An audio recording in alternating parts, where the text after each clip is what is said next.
Hey there, everybody, and welcome back to Good Orderly Direction, Practical Tools of the Bible. I'm your host, Dr. Donnelly Snipes. Today, we're talking about love as a source of strength. Love is also often portrayed as a source of weakness, but it can also be a powerful source of strength. In this video, we'll explore how love can empower you to overcome challenges, build resilience, and live a more fulfilling, rich, and meaningful life. So let's start out with, what is love? Love is a feeling. I think we all know love is a feeling. It's a feeling we have toward others we care about and want as part of our community. Hopefully, we also have love as a feeling toward ourselves, but we'll get into that later. Love is also a feeling we have when we feel safe and accepted, warts and all. And that is, again, we feel loved by others when we feel safe and accepted by them, and we love ourselves. We feel love towards ourselves when we feel safe and accepted by ourselves, which a lot of us don't do. And that can really be a stumbling block to love. Love is also a set of behaviors that we use to help ourselves and others feel safe and accepted and part of a supportive community. And this love, these behaviors, are what I often refer to on this channel as good orderly direction. Love makes us vulnerable to being blinded because we don't want to feel the heartbreak, so we ignore or even enable unloving behaviors. We do this in ourselves. We know there are things we do that are unloving that we probably shouldn't do, but we may ignore them because it's too hard to change, or we don't want to admit that we've got that weakness. And we may have this issue with others as well who take advantage of us, or people who are doing things that we know are hurting them, like addictions, and we don't want to address it. We don't want to alienate them. We don't want to cause conflict. So we just try to turn a blind eye to it. Unfortunately, that's not love. That's not loving. Love can cause heartbreak when we see someone struggling or hurting and recognize that we have to respect their boundaries and cannot force them to change. Likewise, if we love ourselves in these situations, we have to respect our own boundaries and accept that that person may not be willing to change, but also not let them violate our boundaries. 1 Thessalonians 5:14 says, "And we urge you to admonish the idle, encourage the faint-hearted, help the weak, and be patient with them all." That is love. Love isn't standing idly by going, "I'm going to help you out no matter what you're doing to yourself or others." Love is saying, I will support you when you are engaging in behaviors that are loving toward yourself and others. Isaiah 41:10 says, "Fear not, for I am with you. Be not dismayed, for I am your God. I will strengthen you. I will help you. I will uphold you with my righteous right hand." Remember, I said a lot of times we turn a blind eye to faults or sins because we don't want to cause conflict, because we fear the heartache that it might cause when we act lovingly, when we correct someone or provide them information that they may not want to hear, or when we set boundaries and say, "I love you and I will support you when you're doing things that are loving, when you're doing things that are healthy and helpful, but I am not going to support you in hurting yourself or hurting other people." And setting that boundary is hard. It is really hard. And sometimes the other person will leave and get angry, but that's okay, because God says, "I'm with you. I'll help you get through this." And hopefully that person will turn into the prodigal son who will eventually come back and go, "Yeah, you know what? You were right." 1 John 4, verse 8. "Anyone who does not love does not know God, because God is love." Now let that sink in for a second. God is love. Good orderly direction are the behaviors that exemplify love. 1 John 4:16, God is love, and whoever abides in love abides in God, and God abides in him. So when we act lovingly toward others, we are creating love. We are creating a relationship in which others feel safe around us, and they can love us back because they feel safe and accepted. We feel safe and accepted, and that starts creating abundance and community. In 1 John 4:18, there is no fear in love, but perfect love casts out fear. For fear has to do with punishment, and whoever fears has not been perfected in love. Yes, none of us is perfect. I get that. Yes, we all will be corrected and have trials during particular times because we are not acting lovingly. But we don't want to fear those. We don't want to fear these somewhat painful incidents because they are an opportunity for growth. Fear means I'm afraid of being rejected. I'm afraid of being hurt because of your correction. You're correcting me, so I'm afraid you're going to abandon me. That's not it. Correction in love is when somebody says, I'm providing you this information and this path because I see you're hurting. And I want to help you do better. I'm not rejecting you. I'm offering you a hand up. When we act lovingly toward ourselves and others, we feel safe and accepted. A lot of times people find it easier to act lovingly towards others because they've only been loved in the past for what they do. They haven't actually experienced unconditional love where somebody says, I love you, warts and all. So acting lovingly towards others often feels somewhat easier in many cases. When we are following good, orderly direction, when we're acting lovingly, we are prudent, which means we're patient in our responses. We take in information, and instead of acting impulsively, we say, okay, got the information. Now, is there any more information? Is there any more knowledge I need to understand this situation? And then once we have that knowledge, we have to apply it to the situation. And that is wisdom. You can have random information. You can have a lot of knowledge, but it may not apply the same way in different situations. And that's one of the things Jesus really tried to teach us is that we have to go for the spirit of the law and use wisdom to apply those principles. Endurance is another loving behavior. If we exemplify endurance, if we endure hardships, if we do things that are difficult, not only do we gain confidence in our ability to do it, but people recognize that, hey, this person is going to stick with me when the going gets tough if I'm trying to do the right thing. Endurance also means enduring the heartache if someone's not willing to do the next right thing. Respect for self and others is another loving behavior. We have to respect ourselves enough to say, hey, that's a violation of my boundary, or that doesn't feel okay to me. That's not loving, and I will not tolerate it. We have to not only say that to other people, but we have to say that to ourselves. We have to act respectfully toward ourselves. We have to not hate ourselves. We have to not mercilessly criticize ourselves. Yes, we need to correct ourselves, but just like failure is an opportunity to learn, correction is an opportunity to grow. And we need to respect others, respect their boundaries. They don't have to think the way we think, feel the way we feel, or act the way we act. That is their right to have those boundaries.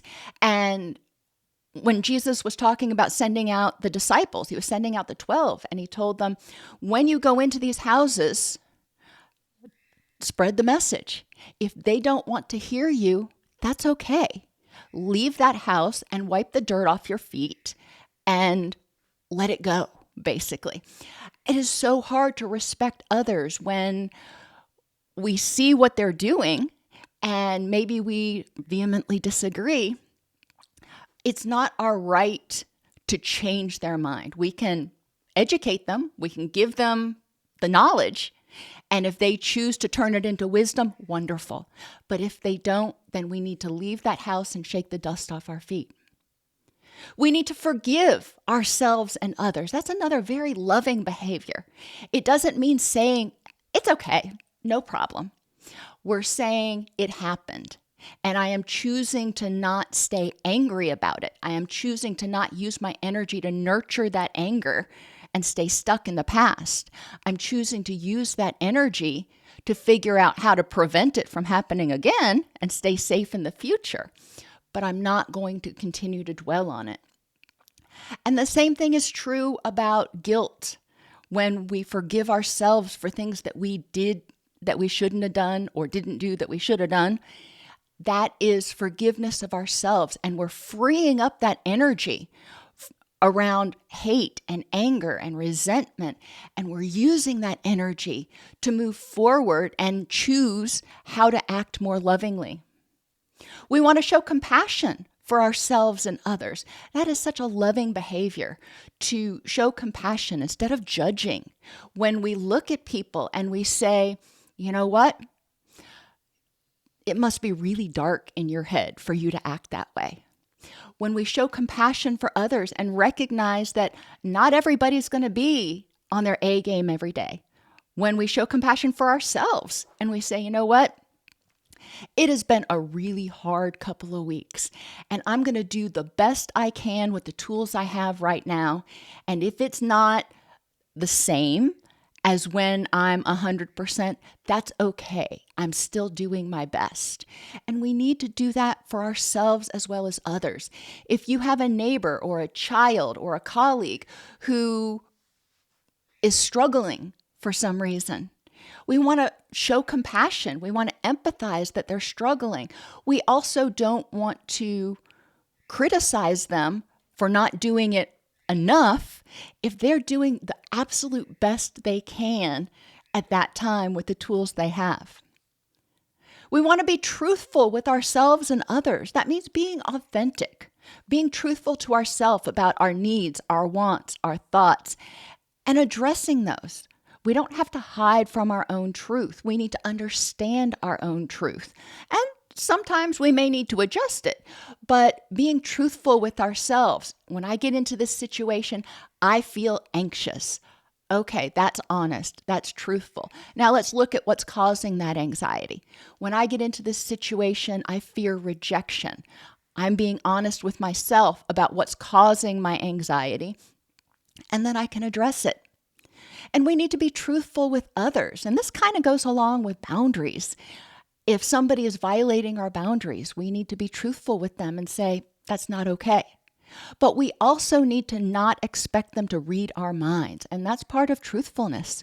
We need to let them know what our thoughts, wants, and needs are and not just assume they know, not just expect them to do what we want them to do magically. And then selflessness. This is obviously one that a lot of people debate, but we can be loving toward ourselves and others and be selfless. And bear with me for a second, because when we are loving toward ourselves, when we make sure we're getting enough rest, when we set our boundaries, that is actually loving in a lot of ways, because then we're able to recharge and we're able to be our utmost when people need us. If we are constantly giving and giving and giving and helping and draining that battery, eventually we're going to run out of gas and we're not going to be able to help anybody. And so in a way, if we're giving too much, if we're not taking care of ourselves, that's actually selfish. We don't want to feel that pain or discomfort of telling somebody no, or of not helping, or of setting boundaries. We don't want to feel that discomfort. So that's selfish, because what we're doing is we're allowing ourselves to be worn down, which ultimately leads to burnout. Matthew 22:37 through 40. And he said to him, you shall love God with all your heart and all your soul and with all your mind. This is the great and first command.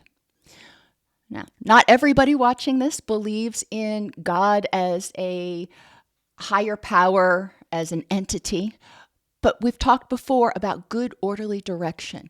You shall love good, orderly direction. You shall love loving behaviors with all your heart, all your soul, and all your mind. Let me act in ways that bring love, that create love, that nurture love, not only toward myself, but toward others, so we can create a loving, supportive community. And the second is like it. You shall love your neighbor as yourself. On these two commandments depend all the law and the prophets. Wow. Okay. So we have this entire big old book called the Bible, and there's lots of laws in it. But basically, Jesus boils it down and he says, if you act lovingly toward yourself and others, then you are going to be doing the right thing. If you act lovingly towards others, and that includes setting boundaries and admonishing them when they do wrong, then you're helping to create a safe and nurturing community, a kingdom of heaven on earth, if you will. Whenever we talk about love, people almost automatically go to 1 Corinthians 13, which starts talking about what is love. But we skip the first part. The first part, Corinthians 1:13, verse 1. If I speak in the tongues of men and of angels, but I have not love, I'm a noisy gong or a clanging cymbal. We can talk the talk as much as we want. But if we're not walking the walk, then we don't help anybody else feel safe. If we're talking a bunch of things and saying a bunch of things, but we don't believe them, then we're not going to feel safe in our own skin either. So yeah, you may be saying all the right things, but if you don't believe them, if you don't have love for yourself and your fellow person, then you're just making a lot of noise. And if I have prophetic powers and understand all mysteries and knowledge, and if I have all faith so as to move mountains, but have not love, I am nothing. We can have a lot of power in our lives, in everything that we do, but if we don't do it out of love, if we're motivated out of greed or lust or envy, then it doesn't accomplish the same purpose because we're doing it for selfish reasons. If I give away all I have and I deliver up my body to be burned but have not loved, I gain nothing. Yeah, we can make these grand gestures. We can donate to charities. We can volunteer. We can do all kinds of things. But if we don't do it out of a place of love, then people see through that. They see it as a transaction, not as I did this because I care about you, but I did this and you owe me one. Now, the part most people remember, love is patient and kind. Love does not envy or boast. Love is not arrogant or rude. Love does not insist on its own way. Love is not irritable or resentful. Love does not rejoice at wrongdoing, but rejoices in the truth. And I want you to think about each one of those in your behaviors throughout the rest of this week. Notice when you're envious or boastful, or when you're arrogant or rude instead of patient and compassionate. Love bears all things, believes all things, hopes all things, and endures all things. Love is not always a cakewalk, but we do endure even the hard things when we love somebody. A reflection for the rest of the week. Love your neighbor as yourself. Okay, well, that's easy to say. What does it mean? How do you love yourself? A lot of people have no clue. They've never thought about, do I love myself? Do I even like myself? So do you love yourself? And how do you show yourself that you love yourself? Maybe an easier one. How do you hate or resent yourself? A lot of people dislike qualities about themselves or dislike behaviors that they engage in.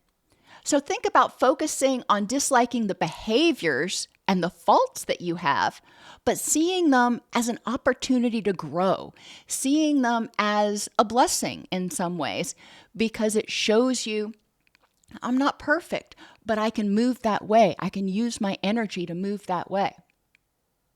How is succumbing to greed, idolatry, and laziness unloving? Yeah, occasionally we all want to sit on the couch and veg out and binge watch Netflix. It happens. We all need to rest and recuperate sometimes. But there's a difference between doing that occasionally and doing that frequently or all the time. So when we are motivated by greed, when we're motivated by idolizing money or some other person, when we're motivated by doing the least we can to get by, how does that impact our ability to love ourselves? And how does that show our love for others or our lack of love for others more particularly? And how does hate, resentment, envy, or lust toward your neighbor or people in your past keep you from being able to love yourself or others? A lot of us have resentments. A lot of us have hurts and traumas from the past that we may still hold on to. And that's just draining our energy that we have right now that we could use toward being loving toward ourselves and others, but it's draining that energy and stealing it and giving it to that memory. How can you become more aware of these unloving behaviors, identify where they came from, and replace them with loving alternatives? And this may be something you've got to talk with others in your community about. How do I let go of this envy? How do I let go of this guilt or this grief that's keeping me so angry? And that is part of love. When we are in a loving community, when we have this kingdom of heaven on earth, we're there to bear each other's burdens. We're there to help each other. No two people have exactly the same skills, gifts, or perceptions, which is what's so beautiful, because it means we can all contribute something and help each other out to make a stronger whole.